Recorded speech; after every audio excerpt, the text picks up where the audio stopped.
हमारे स्कूलों के बिजी हॉलवेज में कुछ स्टूडेंट्स ऐसे होते हैं जो बैकग्राउंड में घुल मिल जाते हैं। वो ना तो ट्रबल मेकर्स होते हैं और न ही क्लास के स्टार्स। गोजो कुन ताकाहाशी भी ऐसा ही एक स्टूडेंट था। वो 9th ग्रेडर था, एक ऐसा लड़का जिसे तेज दिमाग मिला था, फिर भी उसने उसे आलस की मोटी चादर के नीचे छिपाना चाहा। उसकी रिपोर्ट कार्ड्स इस बात का सबूत थीं, एवरेज मार्क्स से भरी हुई, जो चिल्ला चिल्ला कर कहती थी, मैं और अच्छा कर सकता हूं, लेकिन मैं बस करना नहीं चाहता। वो बेवकूफ नहीं था, बिल्कुल नहीं। उसे बस एक वजह की कमी थी, एक स्पार्क की, वो छोटा सा पुश जो किसी को एवरेज से एक्सीलेंस की तरफ कूदने के लिए प्रेरित करता है। उसे लास्ट बेंच का आराम, अपनी दुनिया की शांत गुनगुनाहट, क्लासरूम के कॉम्पिटिटिव शोरगुल से ज्यादा पसंद था। गोजो के दिन एक सिंपल, न बदलने वाली लय में चलते थे। उठो, स्कूल जाओ, वापस आओ और वीडियो गेम्स या मांगा में खो जाओ। उसके पेरेंट्स चिंतित रहते थे, उसके टीचर्स लेक्चर देते थे, लेकिन कुछ भी उसकी शांत उदासीनता को भेद नहीं पाता था। वो मुश्किल कॉन्सेप्ट्स को आसानी से समझ जाता था। जब वो ध्यान देने की जहमत उठाता था, अक्सर सोने का नाटक करते हुए अपने दिमाग में एक मुश्किल प्रॉब्लम सॉल्व कर लेता था। ये छिपी हुई इंटेलिजेंस उसके अंदर गहराई में दबी हुई एक गुप्त खजाने की तरह थी, जो सही इंसान का इंतजार कर रही थी ताकि वो मैप दे सके। उसे ग्रेड्स या ट्रॉफीज के पीछे भागने में कोई मतलब नहीं दिखता था। उसके लिए जिंदगी एक गेम थी जिसे सबसे आसान डिफिकल्टी सेटिंग पर खेलना था, बिना अगले लेवल को अनलॉक करने या किसी चैलेंजिंग बॉस का सामना करने की इच्छा के। ये शांत अस्तित्व हालांकि अज्ञानता का नहीं बल्कि पसंद का था। गोजो अपने आसपास की दुनिया का एक तेज ऑब्जर्वर था। उसने अपने क्लासमेट्स के बीच की सूक्ष्म डायनामिक्स को देखा, अपने टीचर्स की अनकही चिंताओं को और अपनी खिड़की के बाहर बदलते मौसमों को। उसे बस एक्टिवली पार्टिसिपेट करने की जरूरत महसूस नहीं हुई। उसकी खामोशी खालीपन नहीं थी, यह विचारों और ऑब्जर्वेशंस से भरी एक जगह थी जिसे उसने पूरी तरह से अपने तक रखा था। लोगों ने उसकी खामोशी को पर्सनैलिटी की कमी समझा, लेकिन यह असल में एक किला था जिसे उसने अपने चारों ओर बनाया था। दुनिया के दबावों और उम्मीदों को दूर रखने के लिए एक किला, जिससे उसे अपने सेल्फ कंटेंट यूनिवर्स में शांति से रहने की अनुमति मिल सके। गोजो जैसे किसी व्यक्ति को बदलने के लिए क्या चाहिए? किस तरह की ताकत ऐसी सावधानी से बनाई गई उदासीनता की दीवारों को तोड़ सकती है? अक्सर ये कोई बड़ी स्पीच या कोई ड्रामेटिक इवेंट नहीं होता। यह कुछ छोटा होता है, कुछ पर्सनल होता है। ये एक शांत एहसास होता है, एक अनपेक्षित स्रोत से एक हल्की सी धक्का। गोजो के लिए ये धक्का किसी टेक्स्ट बुक या लेक्चर हॉल से नहीं आया। यह उसकी रोजाना की स्कूल बस की सवारी में उसकी बगल वाली सीट से आया। एक लड़की के रूप में जो वह सब कुछ थी, जो वह नहीं था। एक बदलाव क्षितिज पर था, शांत और धीरे धीरे, ठीक गोजो की तरह। यात्रा शुरू होने वाली थी, धमाके के साथ नहीं बल्कि एक शांत निर्णय के साथ। गोजो के ट्रांसफॉर्मेशन की उत्प्रेरक का नाम था किताकावा एरी। वो उसकी पड़ोसी थी और उसी स्कूल बस में एक साथी पैसेंजर। किताकावा गोजो के बिल्कुल ऑनपोजिट थी। वो ब्राइट, कॉन्फिडेंट और बिना किसी झिझक के एम्बिशियस थी। उसके ग्रेड्स हमेशा टॉप पर रहते थे और वो ऐसी क्लैरिटी और सेल्फ अश्योरेंस के साथ बोलती थी कि हर कोई उसकी बात सुनता था। हर सुबह गोजो उसे बस में अपनी कोने वाली सीट से देखता था। उसने देखा कि कैसे वो लगन से अपने नोट्स रिव्यू करती थी, सीनियर्स के साथ कॉम्प्लेक्स फिजिक्स प्रॉब्लम्स डिस्कस करती थी और खुद को एक पर्पस के साथ रखती थी। वो सिर्फ स्मार्ट नहीं थी, वो डिसिप्लिन्ड और मेहनती भी थी। ऐसे गुण जिन्हें गोजो ने लंबे समय से नजरअंदाज किया था।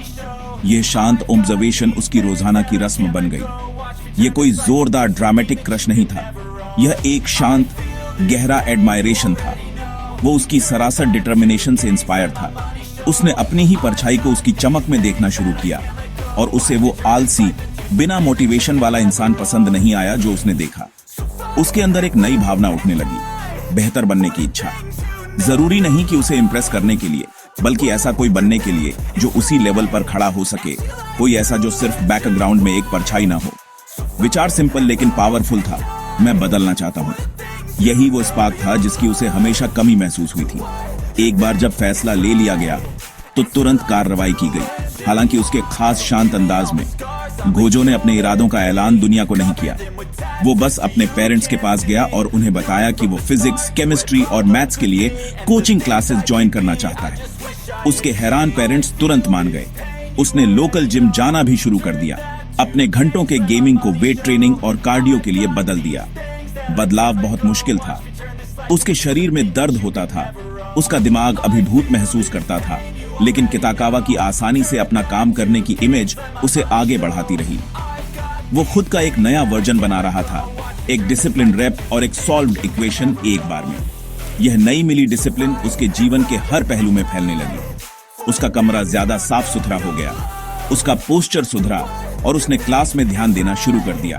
उसके टीचर्स ने बदलाव देखा, पहले हैरानी से, फिर प्रोत्साहन के साथ। गोजो, पीछे की बेंच वाला लड़का, अब सवाल पूछ रहा था और अपना होमवर्क समय पर जमा कर रहा था। वो अभी भी शांत था, अभी भी संकोची था, लेकिन उसकी खामोशी अब अलग थी। यह अब उदासीनता की खामोशी नहीं थी, बल्कि एक मिशन पर लगे व्यक्ति की केंद्रित खामोशी थी। वो अपनी ताकत, मानसिक और शारीरिक दोनों, ईंट ईंट करके बना रहा था, दुनिया की चुभती नजरों से दूर। स्कूल बस सिर्फ ट्रांसपोर्ट का साधन नहीं थी, यह वो स्टेज थी जहां गोजो का शांत इवोल्यूशन सामने आया। यह 40 मिनट की यात्रा दिन में 2 बार उसकी नई दिनचर्या का एक अहम हिस्सा बन गई।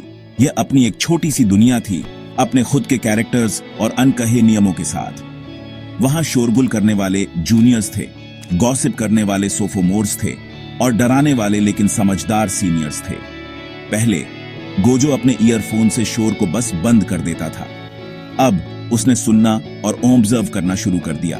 उसने बातचीत पर ध्यान दिया, खासकर उन पर जिनमें किताकावा और बड़े स्टूडेंट्स शामिल थे। वो university entrance exams, challenging subjects और फ्यूचर की एस्पिरेशंस के बारे में बात करते थे। एक ऐसी दुनिया जिसमें वो अब घुसने के लिए दृढ़ था। इस चलते फिरते इकोसिस्टम में एक अहम शख्सियत, एक सीनियर था जिसका नाम रयोमा सेंजाकी था। रयोमा एक शांत, होशियार स्टूडेंट था जिसका हर कोई सम्मान करता था। उसने अक्सर गोजो को बस में एक मैथ्स प्रॉब्लम या फिजिक्स कॉन्सेप्ट के साथ जूझते देखा। दूसरे सीनियर्स के विपरीत, जो शायद उसका मजाक उड़ाते, रयोमा समझदार था। उसने गोजो के शांत संघर्ष के पीछे की सच्ची कोशिश को देखा। एक दिन गोजो को एक कॉम्प्लेक्स इक्वेशन को खाली देखकर रयोमा उसके ऊपर झुक गया और बोला, तुम इसे लंबे तरीके से सॉल्व करने की कोशिश कर रहे हो, इसके लिए एक आसान थ्योरम है। दयालुता के इस छोटे से काम ने गोजो के लिए एक नया दरवाजा खोल दिया। रयोमा सेंजाकी जल्द ही गोजो के लिए एक अनौपचारिक मेंटर बन गया। उसने भाषण नहीं दिए या उपदेश नहीं दिए, उसने मार्गदर्शन किया। वो अपने पुराने नोट्स शेयर करता था, उपयोगी किताबें सुझाता था और मुश्किल सब्जेक्ट्स से निपटने के लिए सिंपल टिप्स देता था। उनकी बातचीत संक्षिप्त और सीधी थी, जो गोजो के संकोची स्वभाव के लिए एकदम सही थी। मूल सिद्धांत को समझने पर ध्यान दो, सिर्फ फॉर्मूला याद मत करो, रयोमा सलाह देता था। यह मेंटरशिप अमूल्य थी। इसने गोजो को औपचारिक क्लासरूम सेटिंग के दबाव के बिना वह मार्गदर्शन दिया जिसकी उसे जरूरत थी। बस की सवारी एक चलते फिरते स्टडी सेशन में बदल गई, सीखने और शांत प्रोत्साहन की जगह। इन रोजाना की बातचीत के जरिए गोजो को अपनेपन का एहसास होने लगा। वो अब सिर्फ एक गुमनाम यात्री नहीं था, वो जूनियर था जिसकी रयोमा मदद कर रहा था। वो शांत बच्चा जो गंभीरता से सुधार करने की कोशिश कर रहा था। यहां तक कि किताकावा ने भी उसे नोटिस करना शुरू कर दिया। कभी कभी एक छोटी, प्रोत्साहित करने वाली मुस्कान देती जब उसने रयोमा को उसकी प्रगति की प्रशंसा करते सुना। स्कूल बस उसके लिए सोशल इंटरेक्शन का ट्रेनिंग ग्राउंड बन गई थी, एक सुरक्षित जगह जहां वो धीरे धीरे अपने खोल से बाहर निकल सकता था। वो सिर्फ अकादमिक ही नहीं सीख रहा था, बल्कि लोगों से जुड़ना भी सीख रहा था, एक शांत बातचीत एक बार में। किताकावा एरी के लिए गोजो का एडमायरेशन उसका सीक्रेट बना रहा। यह एक शांत, मोटिवेटिंग फोर्स थी, भावनाओं की जोरदार घोषणा नहीं। उसने कभी एक फ्लैशी बातचीत शुरू करने की कोशिश नहीं की या उसके सामने अपनी नई जानकारी दिखाने की कोशिश नहीं की। इसके बजाय उसका सम्मान उसके एक्शंस में दिखा। उसे उनकी साझा यात्रा, बस में और उनके अकादमिक प्रयासों में एक अजीब सा कनेक्शन महसूस हुआ। कभी कभी वो उसे देर रात तक पढ़ने के बाद जम्हाई लेते देखता और वो समझ जाता, क्योंकि उसने भी देर रात तक वही किया था। ये अनकही दोस्ती उसके लिए किसी भी सीधी बातचीत से ज्यादा मायने रखती थी। धीरे धीरे, लगभग अनजाने में, उनके बीच एक नाजुक पुल बनने लगा। ये छोटे छोटे जेस्चर्स से शुरू हुआ, बस स्टॉप पर एक सिर हिलाकर अभिवादन, क्लास में जब टीचर कोई मजेदार बात कहता तो एक साझा नजर। एक दोपहर उसने उसे बस के फर्श पर एक पेन गिराते देखा।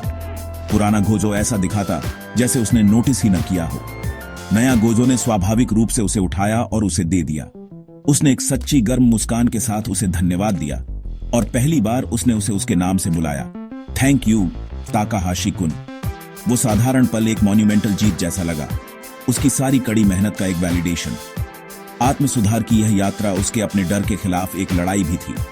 असफलता का डर, नोटिस किए जाने का डर, पर्याप्त अच्छा न होने का डर। हर बार जब उसने एक मुश्किल समस्या हल की, हर बार जब उसने एक कठिन वर्कआउट पूरा किया, तो वो उस डर के एक हिस्से को जीत रहा था। उसका आत्मविश्वास बाहरी प्रशंसा से नहीं बढ़ा, बल्कि यह जानने की आंतरिक संतुष्टि से बढ़ा कि वो खुद का एक बेहतर वर्जन बन रहा है। वो अब वो लड़का नहीं था जो आखिरी बेंच पर छिपता था। वो गोजो कुन ताकाहाशी था, एक स्टूडेंट जो अपना फ्यूचर बना रहा था, शांत और जानबूझकर। अंत में गोजो की कहानी हमें एक शक्तिशाली सबक सिखाती है। परिवर्तन को हमेशा जोरदार होने की जरूरत नहीं होती। उसे बड़ी घोषणाओं या एक जयकार करने वाले दर्शकों की जरूरत नहीं होती। सच्ची ताकत खामोशी में बनाई जा सकती है। अनुशासन, आत्मनियंत्रण और कल से बेहतर बनने की शांत दृढ़ता के माध्यम से। गोजो की प्रेरणा बाहरी थी, किताकावा से प्रेरित, लेकिन बदलाव पूरी तरह से आंतरिक था। उसने साबित किया कि सबसे गहरे बदलाव अंदर होते हैं, दुनिया के शोरगुल से दूर। खामोशी में अपार शक्ति होती है और कभी-कभी सबसे महत्वपूर्ण यात्राएं वे होती हैं जो हम खुद के लिए खुद ही करते हैं।